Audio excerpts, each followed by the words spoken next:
Fala pessoal, muito bom dia, boa tarde, boa noite. Já te agradeço a presença antecipadamente nesse episódio muito especial do Dubaicast número 5. Eu tenho a honra de chamar aqui o comandante Ícaro, que é um grande amigo nosso aí da galera, que tem 37 anos de Varig, gurizada. 37 anos de Varig não é pra qualquer um, né, velho? Não, a coisa Porra. foi muito rápido. É verdade. Então, galera, tô muito feliz aí. Esperamos que vocês nos entendam pela demora em um mês sem episódio. Teve gripe, teve viagem, teve convidado cancelando, mas aqui estamos, né? E hoje o Ícaro vai contar um pouquinho da história dele aqui pra gente, velho. Muito obrigado por ter vindo aí, cara. Eu que agradeço a oportunidade de falar um pouco da minha carreira e da história da minha companhia. Show de bola. Pessoal, como vocês sabem, esse episódio é patrocinado pela CTR Câmbio Turismo, dos meus amigos Marcelo e Bruno, que são pessoas fantásticas no quesito turismo. Tudo que vocês precisarem, a CTR está à disposição de vocês, seja para cotar viagem, para seguro viagem, remessas internacionais. Eles são parceiros da MoneyGram, eles também têm questão de remessas de pacotes, eles são parceiros, eles são o representante da DHL aqui em Porto Alegre. E para você que mora fora em outro estado também, a CTR pode te atender através da casa, pode te atender através do QR Code que está aí na tela. Então vocês fiquem bem à vontade, que vocês vão ser extremamente bem atendidos no que tange a turismo e viagens com a CTR, né? Que o Ícaro também conhece o Marcelo, Sim, nosso uruguaio amigo aí, né, velho? Cliente. Porra, tá aí, ó. Então, E muito mais bem um servido, aí. sempre. Coisa boa, coisa boa. Pessoal, fiquem à vontade para entrar em contato com a CTR aí, tá? E vamos começar com essa lenda viva aqui. Como é que começou a tua carreira, a tua companhia, a Varig, que tu levou? Enfim, começa aí, velho. Fala, A doutor. Varig é uma companhia que nasceu no Rio Grande do Sul, dia 7 de maio de 1927. O nosso primeiro diretor comercial, um alemão chamado Ernest Ottmeyer. No início da aviação, nós usamos aviões fabricados na Alemanha, Dornier. Ele foi até a Alemanha, falou com Condor Syndicat, que era uma companhia alemã antes da guerra, e eles tinham interesse de vender aviões, começar a expandir para o mundo inteiro a venda de aviões. Então foram comprados 2 aviões Condor nessa sindicato que vieram para o Brasil. O primeiro foi o Atlântico e o segundo o Pacífico. E o Atlântico fez o primeiro voo comercial na história da aviação brasileira. Foi Porto Alegre, Pelotas, Rio Grande, era um hidroavião. Aí começou a história da Varig, que tem 97 anos, né? Estaria fazendo 97 anos. E logo depois que a Varig, porque a Varig marcou a época aqui no Brasil, né? E tu sempre teve o sonho de iniciar na Varig mesmo, ou tu pensava em trabalhar fora? Não, eu tinha tirado o brevet, né, na Vila Chalau, 1964, né? E a minha ideia era ser engenheiro civil e piloto privado. Seguir os passos do Brizola, que na minha época era o meu ídolo. Pô, é. Então, mas fazendo o cursinho pré-vestibular, eu li no Correio do Povo uma chamada, seja piloto da Varig. Precisava ser brasileiro nato, ter o brevet, o científico clássico equivalente completo, em menos de 25 anos. Eu me inscrevi na Varig para essa seleção. A Varig selecionava 20 candidatos, né, do Brasil inteiro. E eu fiz essas provas e acabei entrando. E entrei para a Varig no dia 4 de março de 1968. A Varig era a única companhia brasileira que formava os seus próprios pilotos. Passamos, eu e mais os meus colegas, um ano aqui em Porto Alegre, voando um avião de treinamento e estudando matérias de aviação. Depois desse um ano, eu fui designado, transferido para a base de São Paulo, onde começou a minha carreira profissional em São Paulo. E tu, antes de tu entrar na Varig, um breve resumo da tua história. Tu nasceu em São Jerônimo, São né? Jerônimo, Como é que gaúcho foi? de São Jerônimo, e tirei o brevet em São Leopoldo, na Vila Charlau, que hoje foi transferido, se eu não me engano, ali para Eldorado, Sim. perto de Guaíba, né? Não existe mais o Aeroclube de São Leopoldo. Sim. E quando tu ingressa na Varig, tu fica esse 1 ano em São Paulo e como Não, é que se desenha? quando eu entrei para a Varig, eu passei 1 ano na escolinha, Escola Varig de Aeronáutica, EVAER, carinhosamente chamada de escolinha, a 13ª turma. Passamos 1 ano em Porto Alegre, voando em avião de treinamento e estudando matérias de aviação. Aí depois que tu vai para Depois São desse Paulo. 1 ano, fui transferido para São Paulo. Havia opção de Rio de Janeiro e São Paulo, eu escolhi São Paulo. Passei 1 ano, depois desse 1 ano, desculpe, fui para São Paulo, né, e começou a minha vida profissional, como copiloto, como todo mundo. Depois de um certo tempo, eu virei comandante. E como bom comandante tem que sentar do lado esquerdo, né? Por isso que tu tá Sim, aí, eu tô aqui. comandante Tem que sempre respeitar, senta né? no lado esquerdo e no lado direito é copiloto. Bom, então estamos certos aqui, né? Tu é o Estamos comandante, eu certos? sou Não, copiloto aqui, cara. não vamos inverter a hierarquia. E teu início lá, Ícaro, então tu começa fazendo quais voos? Eram rotas Sim, maiores, eu menores? comecei como copiloto de Avro, que era um avião turbo-hélice de 40 lugares, na rede aérea nacional. Fazíamos voo pelo Brasil inteiro, né, com exceção da parte norte, assim, eu diria Manaus e o Acre, Rio Branco, aquela região do Brasil, nós não voávamos, né? Nós voávamos muito para... Saímos sempre de São Paulo, minha base era São Paulo. Voos para o Rio Grande do Sul e voos para o norte, nordeste, até Belém, saindo sempre de São Paulo. E quais eram os aviões, tirando esse início? Primeiro, assim, sempre... Avro, eu acho que, eu não lembro exatamente, 3 anos voando Avro, né, nessas rotas que eu acabei de falar, e depois saí comandante no Avro. Foi o primeiro avião que eu saí comandante. Eu tinha 24 para 25 anos quando saí comandante da Varig. Pô, bem cedo, hein, cara? Cedo e era a média. Eu não fui uma exceção. Todos saíram com essa idade, né? Alguns até mais cedo. Começaram mais cedo que eu na Varig. Eu já comecei com 20 anos e uns quebrados na Varig, né? Ah, que legal. É. E passando esse período aí, depois do Avro, teve alguma outra aeronave que tu trabalhou também? Sim. A fila anda, né? Depois do Avro, eu fui para o 737-200. Eu fiz em 1974, se não me falha a memória. Eu fiz o curso do 737 na fábrica, em Seattle, nos Estados Unidos. 2 meses e pouco de curso lá. E aí tive a oportunidade de transladar um para o Brasil, junto com o comandante Lanzini. Trouxemos um Boeing 737-200 novo para o Brasil. Aí voei também aproximadamente 8, 9 anos no 737. A ideia era que a promoção fosse acontecer mais rápido para a internacional. Acontece que veio a guerra dos 7 dias, lá do Egito contra Israel, e aquilo deu uma atrasada, né? Atrasou as promoções. Depois do 737, eu fui para o 707, Boeing 707, quadrimotores. Voei 1 ano e pouco e logo saí comandante do 707, aí voos internacionais. Eu voava pelo mundo inteiro, né? A gente sempre costuma dizer que a gente vai para onde vai o avião. E as rotas, em função de tráfego aéreo, de interesse da companhia, as rotas mudam. E o avião muda as rotas também, entendeu?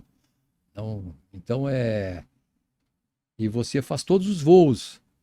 Seguido a gente ouve falar de um amigo que tem um primo que foi da Varig, que só fazia voo para Roma. Não, isso não é verdade.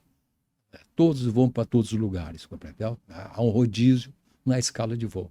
E tu começou fazendo qual voo internacional? Não lembro exatamente, mas era Miami, Nova York, como eu te falei, para onde o avião ia, né? Paris, Frankfurt. Sempre com o 707. 707. Primeiro foi o 707, né?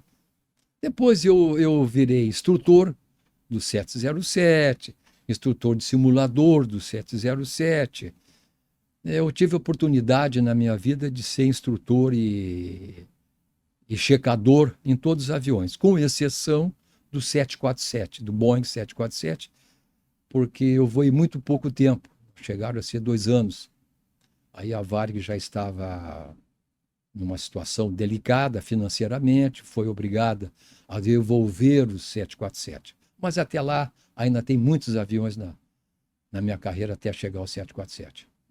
E tu fazia essa rota especificamente que a gente conversava antes, tu fez muita rota Los Angeles e acho que era Tóquio, né? Não, mas isso depois. Depois. Com 707 não.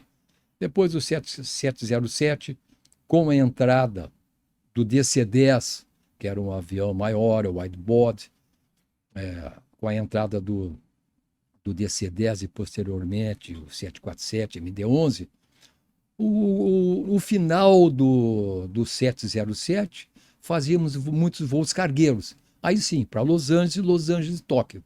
Mas aí era cargueiro, não é? E foi muito usado também no voo para Porto Alegre, o 707, para Brasília e para Manaus, onde havia uma densidade maior de passageiros.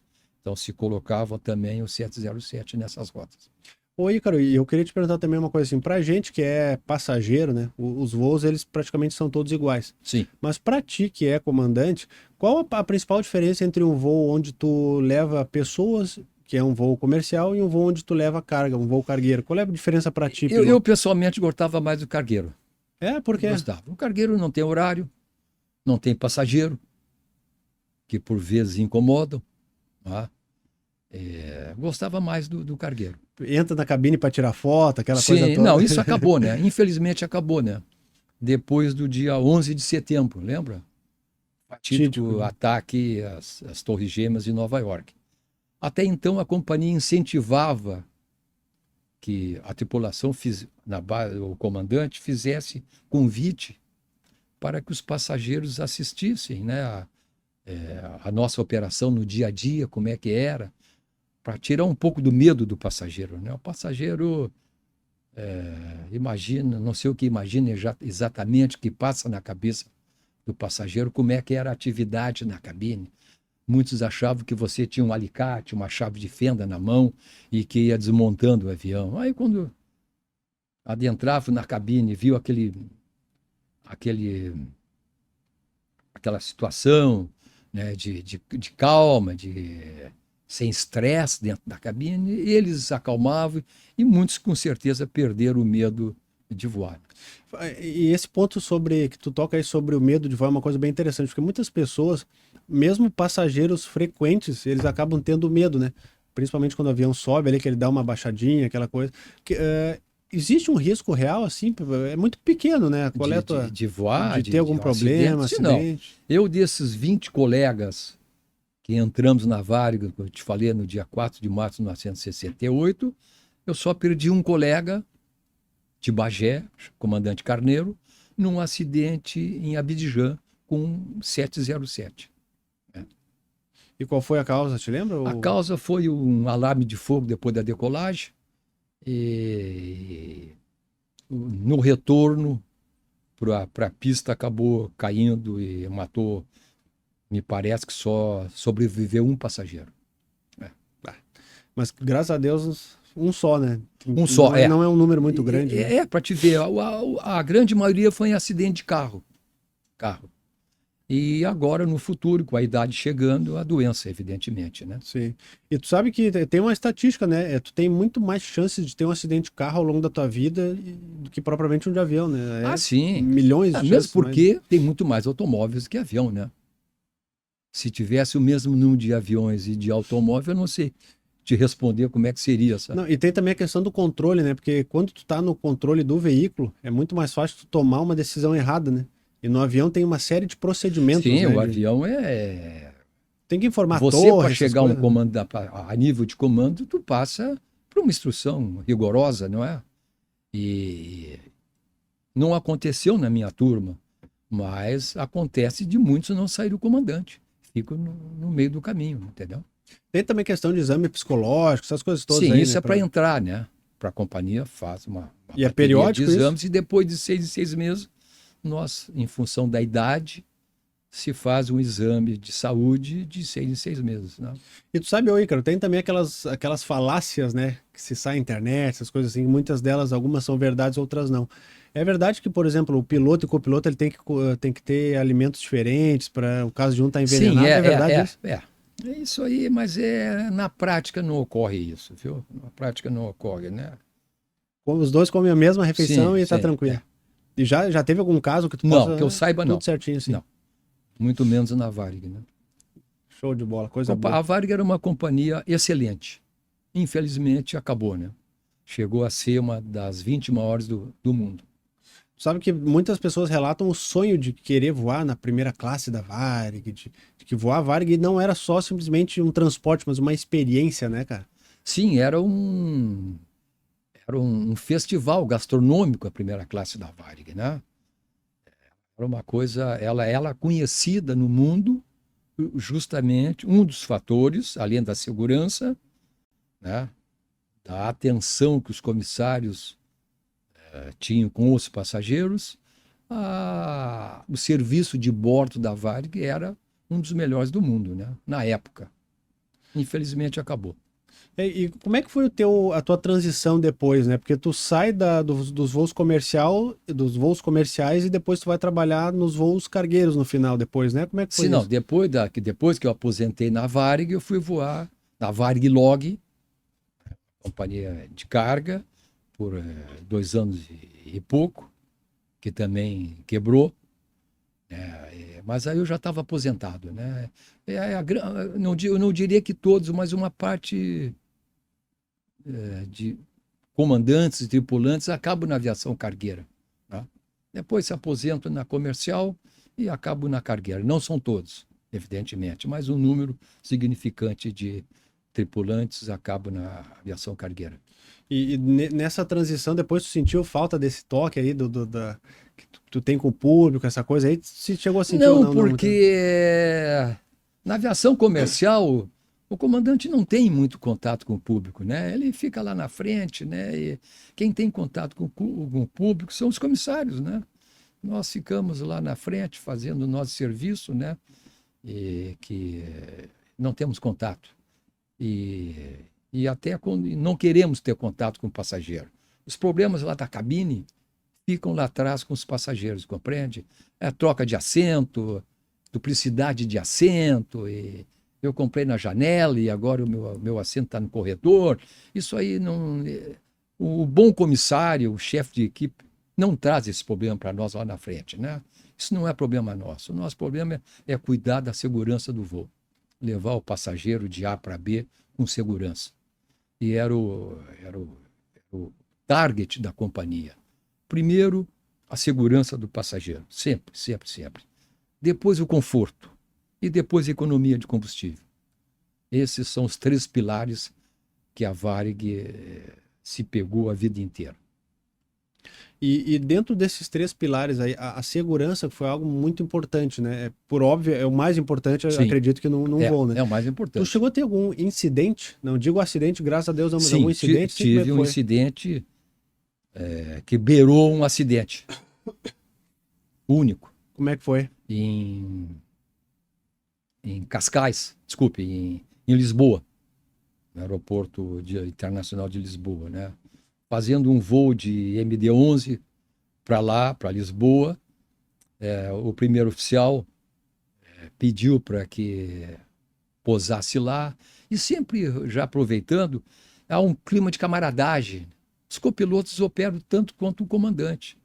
Se o comandante não der o pouso para o copiloto, ele nunca vai aprender, né? Então, sempre, você quer fazer essa etapa? Não, deixa que eu faço essa, você faz aquela.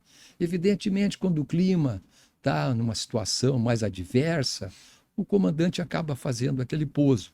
Não era o caso desse dia. O dia estava maravilhoso, a visibilidade acima de 20 quilômetros, e o primeiro oficial, né, pediu para fazer o pouso. O primeiro oficial é um outro comandante que tem a bordo, é um comandante, o salário é o mesmo do comandante, mas ele não é o master do avião. O master, normalmente, é o mais antigo na companhia. Há uma senioridade, né? E o master é o comandante mais antigo. E, como eu te falei no começo, o comandante voa na esquerda, mas o primeiro oficial também pode voar na esquerda, desde que o comandante ceda operação para ele, o que é perfeitamente normal. Está dentro dos regulamentos. E ele pediu para fazer esse pouso e pediu para dormir na etapa do meio, que nós dividimos as etapas para descanso. A Varig tinha um lugar de acomodação para nós, com cama na horizontal, com roupa de cama limpa, travesseiro, e sempre quem saía arrumava a cama para o colega que ia entrar. Então ele pediu para descansar, para chegar descansado em Lisboa nesse dia. Eu disse, claro, perfeitamente. Quando o avião começou a descer, eu apareci lá na frente para tomar café. Estava o copiloto na direita, ele na esquerda, e eu fui lá saber como é que estava a operação. Cheguei, tomei meu café e o avião já começou a descida. Tudo normal, perfeitamente normal. Durante a aproximação, tudo correu normal, a configuração do avião, foi tudo normal. E quando chegou assim, cruzando a cabeceira, eu notei que ele botou o nariz para baixo, um pouco fora do comum. E eu falei para ele, ô meu guri, gaúcho gosta muito desse termo guri, tu sabe, né? Tu também é gaúcho. Eu falei, meu guri, olha a razão de descida, meu guri, olha a razão de descida. E ele tomou a atitude de dar uma cabrada no avião, ou seja, levantou o nariz do avião. Acontece que a razão de descida estava muito acentuada, rodou o avião, mas a razão de descida continuou muito forte, compreendeu? E bateu, eu diria, não violentamente, mas mais do que normal. Bateu na pista com um tranco mais do que normal. E o avião deu uma subida e depois bateu com a biquilha, que é a roda da frente. E aí a coisa ficou feia, porque eu sentado no jump seat é aquele banco do meio, né? Normalmente tem 3 ou mais bancos na cabine. O jump seat é aquele banco do meio. Eu vi a coisa feia porque eu vi a pista de cima para baixo, né?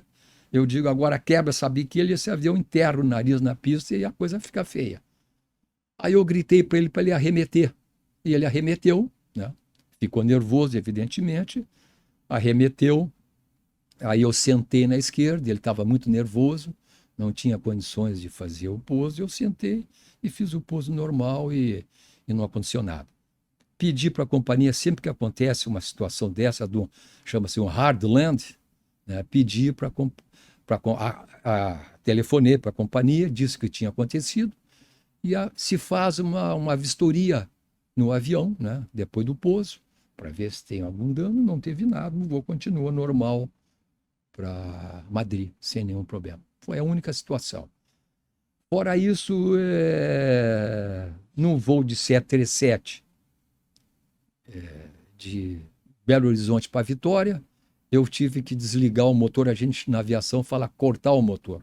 Cortei o motor por baixa pressão de óleo, para não estragar o motor, porque uma turbina é um preço muito caro, né?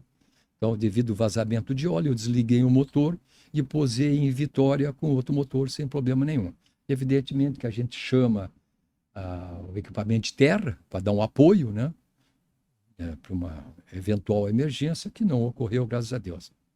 Isso é uma outra coisa interessante, né? O avião, ele não necessariamente ele tem que estar com, pelo menos em algum período, uma parte do voo, ele não precisa estar com os 2 motores a pleno, né? Ele pode fazer um pouso com Não, um motor só. não. Não pode. E ele decola sempre com todos os motores funcionando e posa sempre com todos os motores funcionando. Mas tendo algum problema no meio do voo, ele consegue pousar normal. Essa Sim, que seria foi o que aconteceu, né? Sim, Senão eu não estaria aqui, né? Graças a Deus, hein? Mano. E todo avião bimotor, para ser homologado, ele tem que decolar com um motor só. Há uma velocidade chamada V1, não vamos entrar em detalhes, porque é muito técnico, mas uma velocidade que muda em função da altitude, do peso do avião, da temperatura. E essa velocidade, até lá, você tem que interromper a decolagem se você tiver uma emergência. E depois dessa velocidade, você tem que continuar a decolagem. mesmo com o motor parado. Ele é obrigado, para ser homologado, a voar com o motor a partir dessa velocidade, entendeu? Perfeito. E assim por Perfeito. diante. Então, um avião quadrimotor, se perder 2 motores, voa com os outros 2 motores. Um avião trimotor, que é o caso do DC-10 e do MD-11, se perder um motor, voa perfeitamente com os outros 2 motores. Tá? E a outra vez, desculpe, foi num 707 voando para Angola, que também no meio do Atlântico, por baixa pressão de óleo, foi obrigado a desligar o motor para economizar, e o voo ocorreu normalmente. Não se avisa aos passageiros, evidentemente, né? Não há necessidade, né? Trazer pânico para o passageiro, para quê? Ele não vai resolver nada, né? Então não se avisa, ele não enxerga nada, porque a turbina é carenada, né? O avião não dá guinada, como muita gente pensa, né? O avião fica com a asa mais baixa. Não, ele voa normal e você posa normal. Show. Cara, ô Ícaro, deixa eu te perguntar também uma outra coisa que assim, muitas pessoas têm a curiosidade de saber, acho interessante falar sobre quais os procedimentos que o piloto tem que fazer antes de um voo. Um dia antes, tem a questão de que tu não pode ingerir bebida alcoólica, tem Sim, alguma série 12 de horas antes você não pode. Quais são esses processos, além dessas 12 horas, parece que tu tem que vistoriar, né, algumas coisas no avião, tu tem que ir na companhia, como é que funciona isso? Bom, funciona da seguinte maneira. Você chega no aeroporto 1 hora antes do voo e faz um briefing. Né? Tem um funcionário que fez um curso chamado DOV, Despachante Operacional de Voo. E ele entrega toda a documentação para a tripulação técnica, não comissários. Comissários não fazem parte desse briefing. Né? Entrega esses documentos no despacho operacional. É uma sala que toda a companhia tem. Você reúne a tripulação técnica 1 hora antes e ele te diz, olha, hoje o voo para Miami será de 9 horas e 30 minutos. O peso de hoje do avião está em X, não está no peso máximo. O flap de decolagem vai ser X, que muda em função do peso, do tamanho da pista, né? Que vai influenciar na V1, evidentemente, tudo isso, né? Aquela velocidade que eu falei de decisão, tá lembrado, né? Então ele dá, olha, o tempo vai ser bom, vai ter um pouco de, durante a sua chegada, a previsão meteorológica vai ser tal, vai ter nevoeiro, ou não vai ter, a temperatura, a pressão, o vento vai ser assim, assim assado, formação de nuvens de tempestades, famosas CBs no final da tarde, enfim. Te faz um apanhado geral da meteorologia, te diz, olha, a previsão é de 150 passageiros, 210, 80, né? E cada passageiro é 75 quilos em média, é usado esse número, 75 quilos, né? Evidentemente, os que pesam mais, mas também os que pesam menos. Então, a média é 75, né? Te faz o briefing, você vai decolar hoje da pista tal, tem aeroportos que tem 2, 3 pistas, não é? Normalmente se usa a maior para decolagem, normalmente. Então faz todo um apanhado. Você pega essa documentação e vai para o avião. Né? Chega no avião, todo o avião tem um livro de bordo, onde estão registradas todas as panes que o avião teve no último voo, na última semana, no último mês. Para te entender, tem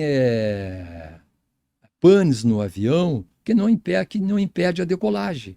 Você compreende, não é? Porque o avião, o sistema é duplo ou triplo, né, no avião.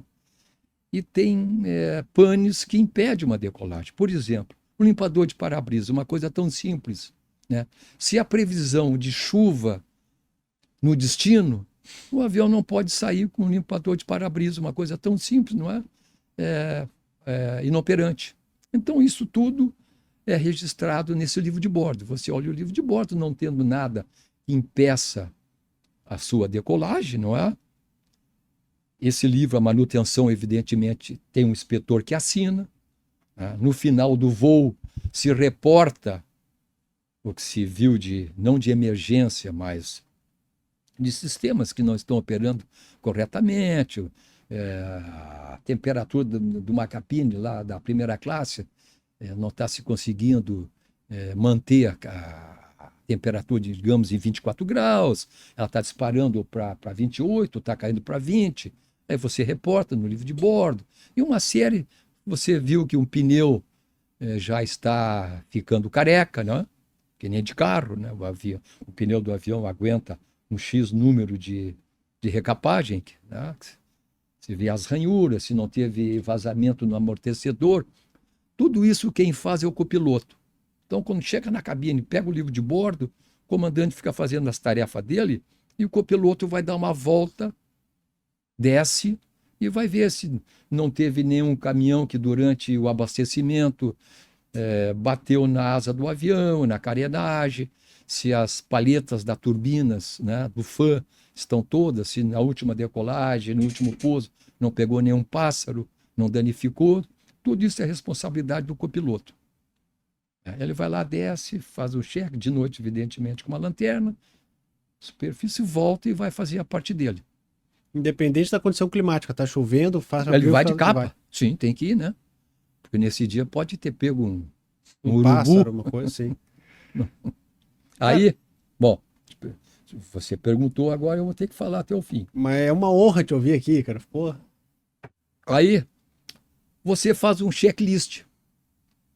Tem um checklist, você liga uma série de coisas, série de equipamentos no avião, que não vamos entrar em detalhe, porque não vai tirar o brevet agora, né?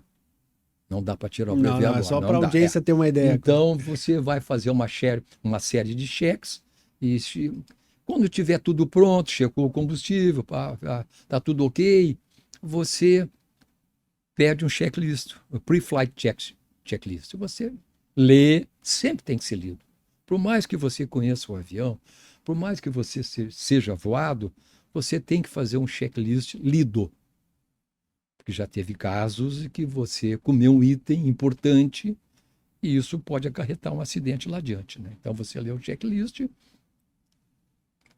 aí você fala com o ground, que te dá autorização para você fazer o pushback. Desculpe, antes disso você já tem autorização do teu plano de voo, né? Todo avião tem que fazer um plano de voo, né? E nesse plano de voo está o nível que o flight level que você vai voar, que o Dove já botou lá no plano de voo quando te fez o briefing, tá lembrado? Né? Bom, então você sai daqui para Paris, vai voar inicialmente no nível 270, estou chutando aqui os níveis, né? 270, um exemplo. Depois, à medida que o avião vai economizando combustível, vai gastando, desculpe, ele vai subindo mais e assim por diante, né? Chegando o mais alto possível para economizar combustível. Bom, no momento que você já tem autorização de tráfego aéreo, você já tem a sua subida. Cada aeroporto tem uma subida diferente, cada aeroporto, e a tripulação tem que saber que subida é essa, né? Antigamente tinha os manuais da Jeppesen, que fornecia para o mundo inteiro, para todas as companhias do mundo, os manuais com as subidas e com os pousos, né? Os procedimentos de pouso e de subida. O lugar é diferente, tem lugar que tem um morro no setor de decolagem, tem outro lugar que é nível do mar, compreendeu? Então, tem um lugar que passa em cima de uma cidade, não pode fazer barulho, na América, né? E na Europa, tem os pick-ups. Se você decolar e não observar esses pick-ups, se você fizer barulho em cima da cidade, a companhia começa a ser multada, começa a ser notificada, e se a coisa for recorrente, a companhia acaba ficando proibida de operar naquele lugar. Caramba. É assim que funciona a coisa. Graças a Deus, na Varig, eu não tive história que isso aconteceu na Varig. Mas pode acontecer, não é? De você decolar e imediatamente ter que fazer uma curva depois da decolagem. Lugar típico assim é Nova York, né? Numa das cabeceiras tem que, para não sobrevoar logo ali depois da cidade, né? Enfim. Depois de posse dessa autorização do teu voo em si, não é? Você pede para o ground para ligar os motores e fazer o pushback. Aí já é outra frequência. Começou com uma, passou para o ground, não é? Passou para outra frequência, você passa para essa frequência e pede autorização. Por quê? Porque pode ter avião fazendo pushback atrás de você. Não é um privilégio fazer no avião da Varig, não é? Então, você faz pushback aqui, quem faz? É o tratorista, né? Você se comunica com ele pelo interfone, só faz o pushback. Não bloqueia o gate 25, um exemplo, compreende? Né? Bota a cauda do avião para taxiway alfa, estou dando exemplos, não é? Ou para o norte. Né? Feito isso, você dá a partida nos motores, tem outro checklist para que você, antes da partida nos motores, você já deu. Às vezes o pushback é feito com os motores desligados. Normalmente é assim por economia de combustível. Só se fica com a APU funcionando, que é um gerador que tem lá na cauda do avião. Não sei se você te lembra.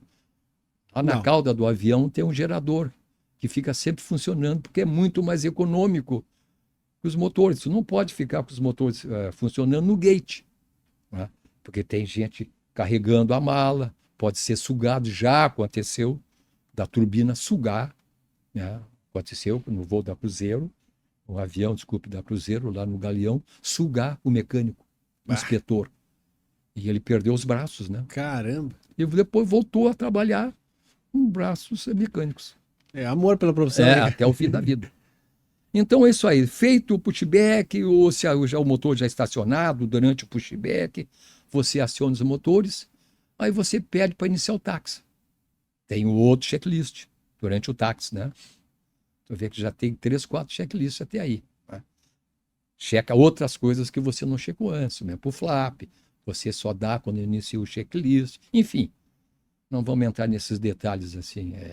Aí você faz um outro checklist, inicia o táxi para a cabeceira. Quando chega na cabeceira, você avisa para o ground, estou pronto para decolar. O avião está pronto, está configurado. Como eu te falei, cada dia um dia, o flap é diferente, a própria potência do avião vai ser diferente. Você pode reduzir e tem que fazer sempre que possível com as turbinas reduzidas para economizar combustível e para economizar o motor. Não é? Outro erro também muito comum é falar que o avião tem 4 turbinas. Não, turbina faz parte do motor a jato. O avião tem 4 motores a jato, né? A turbina é uma parte que tem dentro do motor a jato, a turbina em si, compreende? Mas o leigo fala, o avião tem 4 motores a jato. Não, mas não vai corrigir o leigo, deixa ele falar assim, né? Mas para o aviador é chato, tem que falar o certo, né? Tem 4 motores a jato, né? Bom, feito isso tudo, olha, tu vê, hein? É tempo, né? Feito isso tudo, você passa para a torre, para pedir autorização para decolagem. Quem te autoriza é a torre. Tá tudo certo, tudo feito, tome posição na pista tal, decola, tudo normal. Tira o trem de pouso, assim que sai do chão, não é? Recolhe o trem de pouso, faz o serviço que você tem que fazer, faz um outro checklist, e aí, depois de uma certa altura, a torre manda você passar para o controle. É um controle de tráfego aéreo que normalmente te controla na terminal. A terminal é um raio de 100 quilômetros do aeroporto.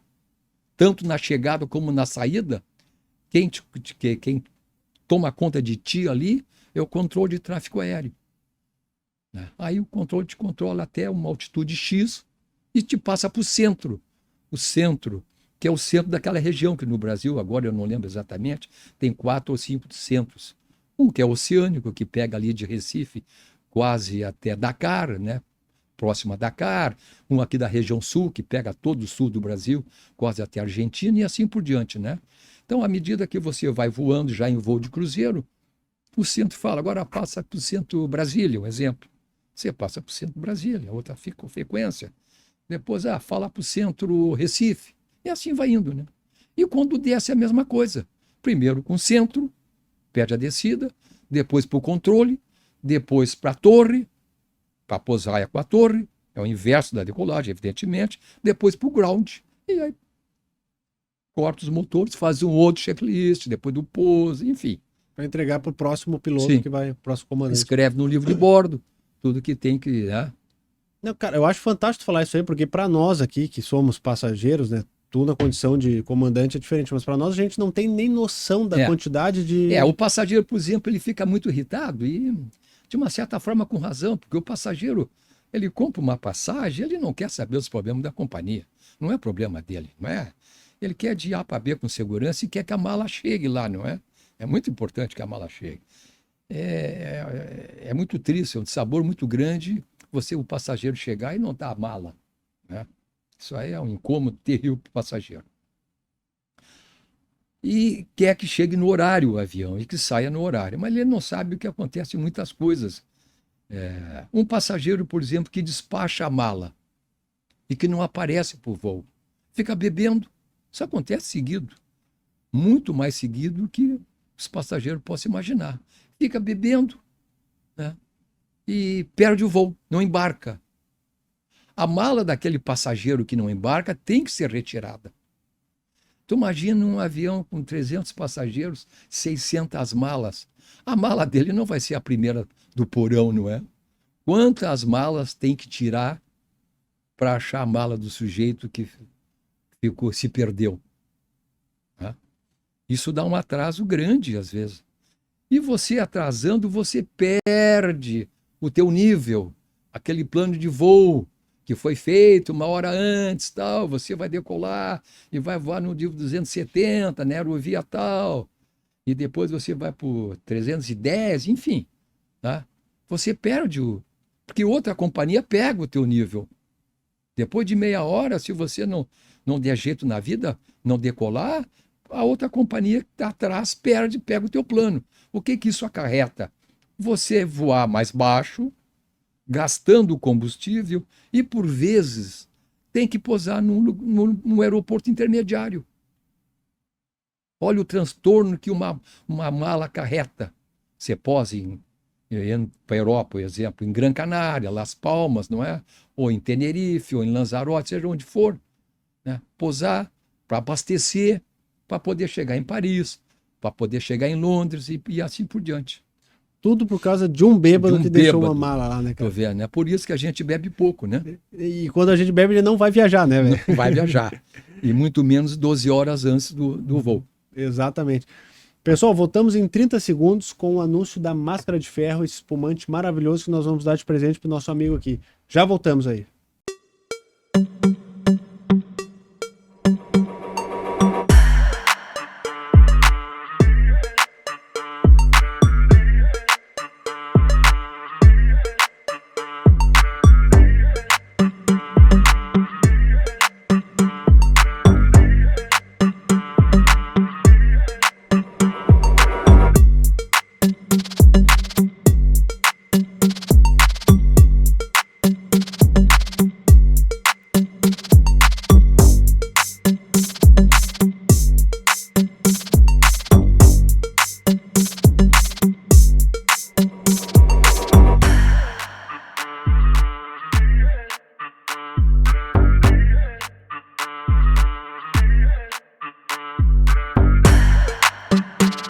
Voltamos agora com o comandante Ícaro. Deixa eu entregar um presente pro nosso convidado aqui, ó. Essa espetacular máscara de ferro Rosé Brut.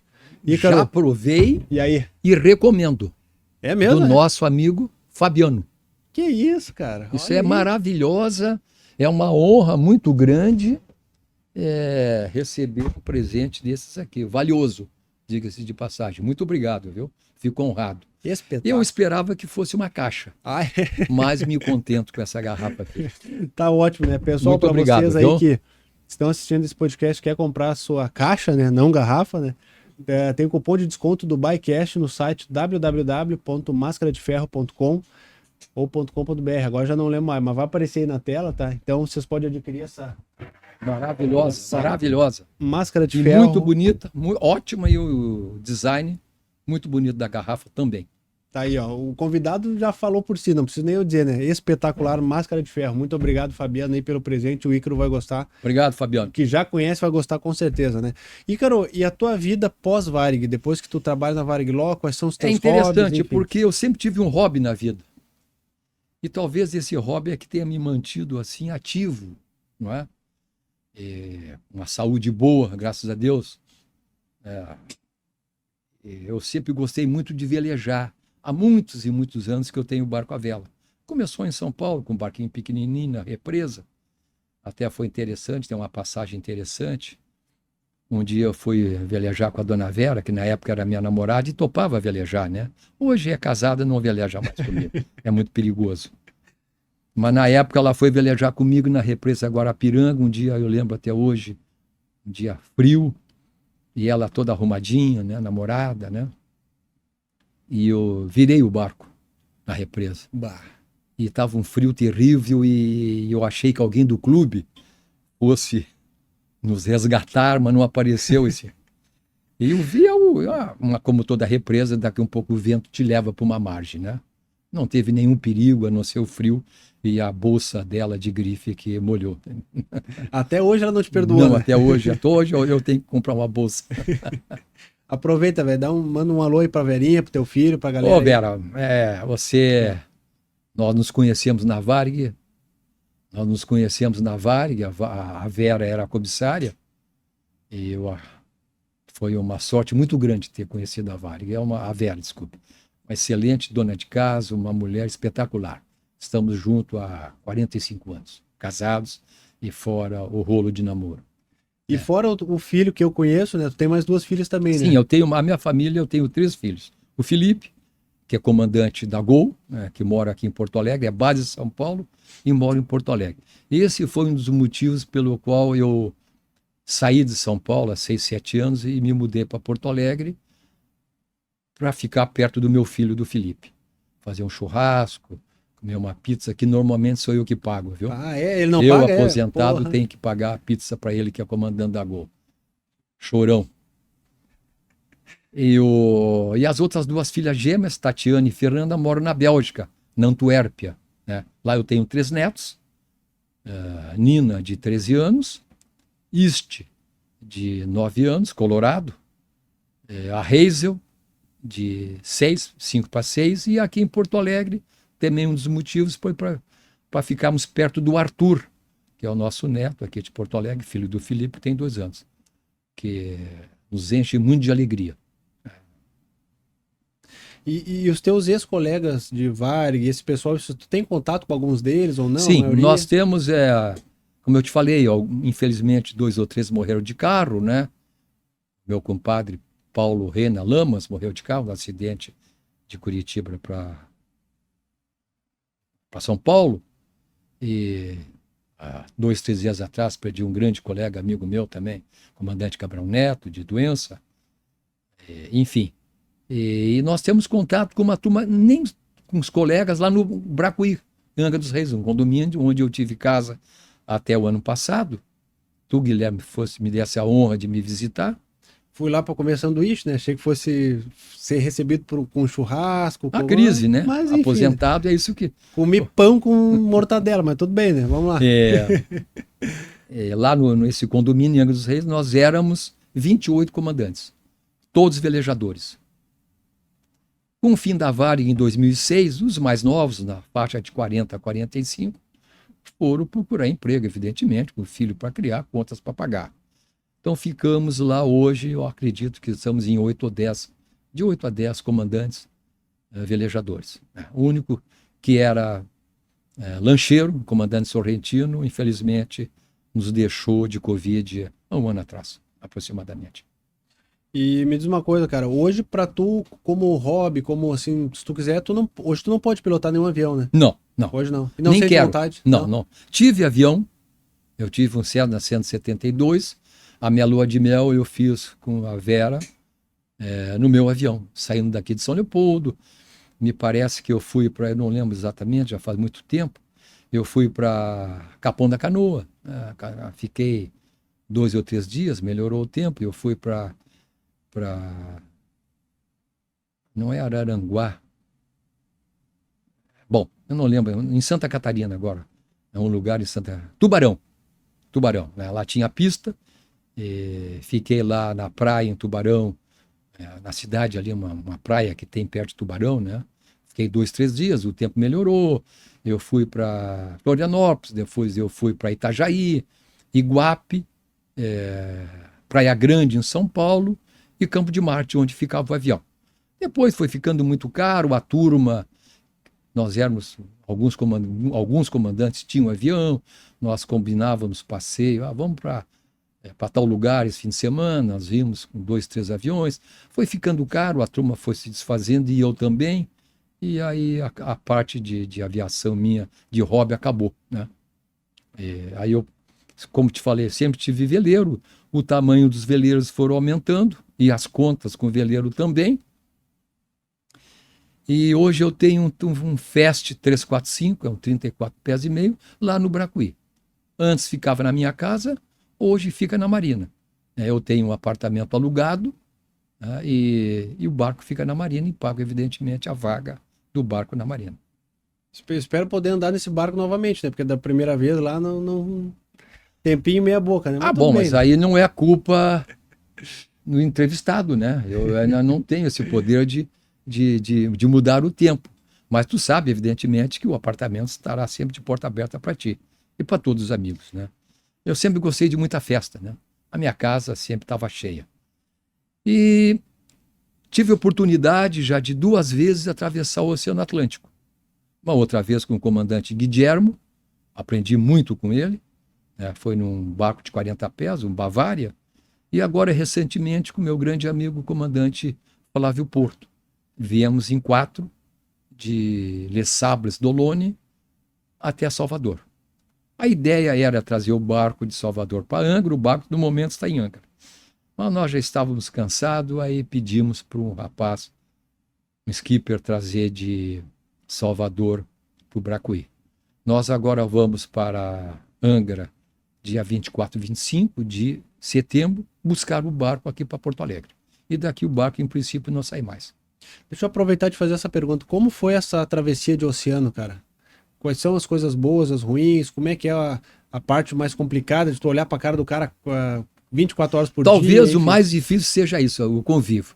Mas na primeira vez, como eu vim só com uma outra pessoa, um outro velejador, foi mais difícil. O barco não tinha os equipamentos que esse barco, esse último agora tem, não é? Que é desalinizador. Isso é uma facilidade muito grande. Você poder tomar banho e não estar economizando água doce. Claro, pega do mar e transforma em água doce, né? Gerador, coisa que no outro barco também não tinha. Então, tudo era mais difícil, né? E éramos em 2, então era muito monótono. Os turnos eram de 3 em 3 horas. Se você quisesse, no teu turno, ficar conversando, o problema era teu, né? Porque depois de 3 horas, o que estava dormindo ia te chamar para trabalhar. E é dia e noite, dia e noite, dia e noite, né?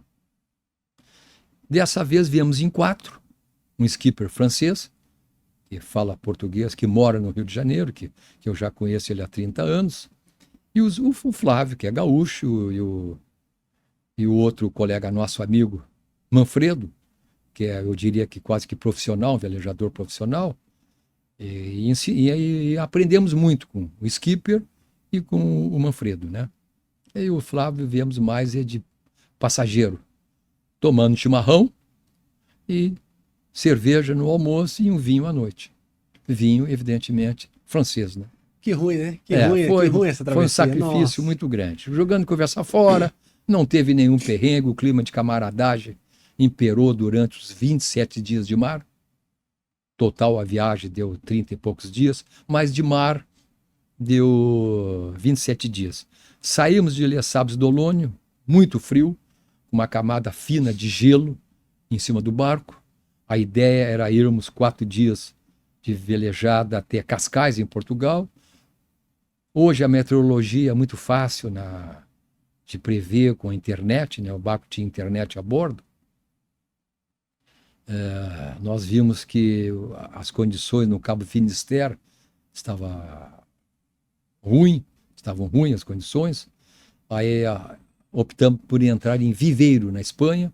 Foi uma grata surpresa, uma cidade pequena, acolhedora, restaurantes maravilhosos, comida maravilhosa. Depois de 2, 3 dias melhorou o tempo, fomos para Cascais. Foi a primeira etapa.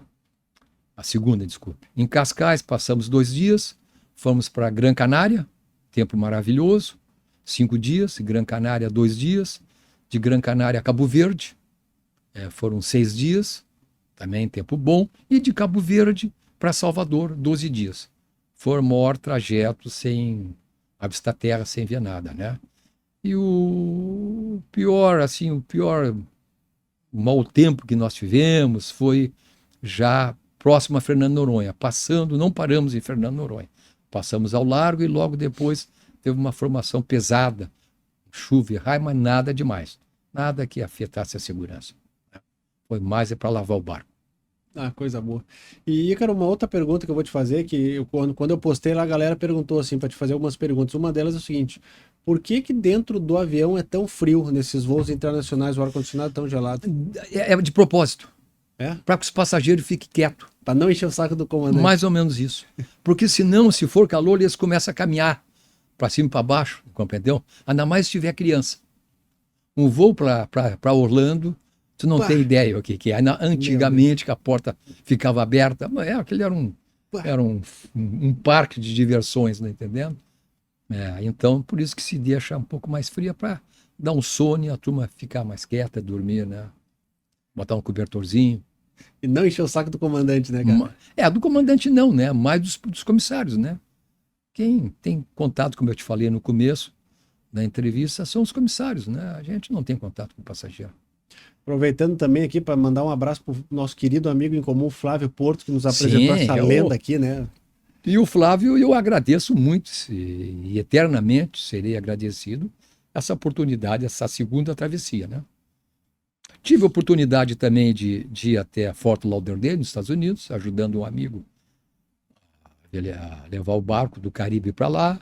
Uma outra vez também de Angra até o Caribe, né? Já fui 7 vezes a Fernando Noronha, e de volta. E 2 vezes de Porto Alegre para Angra. Agora eu vou buscar mais um barco, se Deus quiser, agora em outubro. Está programado levar um barco aqui de Porto Alegre para Angra dos Reis, para um amigo meu, comandante Arthur, grande amigo, grande figura, que é dono lá em Angra dos Reis, lá no nosso condomínio, de uma companhia de charter. Já vou fazer o merchandise aqui da Delta Charter Yacht. São os barcos do meu grande amigo Arthur. Pode fazer o merchan, inclusive, se ele quiser me patrocinar num outro episódio, não tem problema nenhum. Vou falar com ele. À disposição, tá? E, Ícaro, pra gente se encaminhar para um final aí, galera, vocês me perdoem aqui hoje, é o seguinte, teve gripe, teve viagem, teve 1 milhão de coisas aqui, o Ícaro também tem compromisso. Eu tô hoje um pouco de dor de garganta também agora. Então, talvez a minha vocês voz. me perdoem aí. Se bem que o meu apelido na Varig era Pato Rouco. Ah, também. Diz que a minha voz saía muito feia. Isso é intriga da oposição. Mas enfim, todos nós tínhamos apelido na Varig, siga-se de passagem. Inclusive, mandar um abraço também, falando em comanda, para o nosso amigo Difine, que também é convidado aqui. Grande amigo, vamos ver, vai gostar muito do Difine. Vai vir aqui, vai conversar com a gente. Meu colega da Varig, né, mais novo. Como eu te falei, quando a Varig quebrou, ele foi voar na Asiana, não é? E agora está voando numa aviação executiva de São Paulo. Tá rico, né? Tá rico. Tá bem mais do que eu, com certeza. Né? Galera, muito obrigado a vocês aí pela audiência. Infelizmente, hoje o episódio vai ser um pouco mais curto. O Ícaro aí tá com dor de garganta, a gente tem outras coisas também, mas queria registrar esse momento aqui, que é um cara sensacional, com 37 anos de Varig. Foi uma honra inenarrável para mim. Eu é que agradeço poder esclarecer um pouco mais, né, como é que funciona a aviação e, quem sabe, ajudar pessoas que têm receio de voar a não ter esse receio mais. E não só as pessoas que têm receio, mas o nosso operador aqui, Rafael, que fica nos bastidores, é um apaixonado por aviação. Conversamos nos bastidores aqui, daqui a pouco, quem sabe um futuro colega de profissão, ele né? Tem idade, é novo para tirar o brevet e seguir a aviação, como eu fiz, né? E algumas histórias que, infelizmente, não podemos publicar aqui, que foram contadas, né, nos bastidores aqui, né? Porque historinhas pesadas. As outras serão em off. Exatamente. Talvez num futuro a gente conte, né? Obrigado a todos, pessoal. Esse foi o episódio número 5 do Dubaicash. Semana que vem, prometo que vai ter um episódio novo. Ninguém vai ficar doente, não vai ter viagem, não vai ter Covid, não vai ter guerra na Ucrânia, não vai ter nada. Vai ter um episódio bonitinho aqui para vocês. Obrigado a todos aí. Uma boa tarde, boa noite, bom dia aí.